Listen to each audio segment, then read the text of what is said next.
饭店的梅干菜烧肉人人都爱吃，但是都嫌做法太麻烦。今天分享一个特别简单的家庭版做法，注意2个细节，做出来的跟饭店的一样好吃。首先选择肥瘦相间的五花肉，洗净后切成薄片备用。第二，梅干菜记得要选这种优质无沙的农家梅干菜，干干净净的，没有杂质，用清水浸泡10分钟，清洗掉一部分盐分就可以了，不然会太咸。止干水分备用。锅烧热，倒入五花肉，煸炒出油脂，炒到五花肉表面微黄，像这个样子就可以了。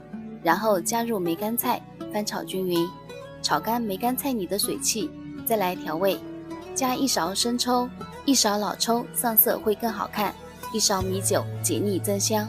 记住一定要加1勺白糖，再放姜片、大蒜子，然后加入1大碗开水，翻拌均匀，给它焖煮半个小时。梅干菜一定要带一点甜口才好吃，这也是梅干菜烧肉的灵魂所在。彻底焖干里面的水分，使梅干菜肉达到一个见油不见水的状态，就可以出锅了。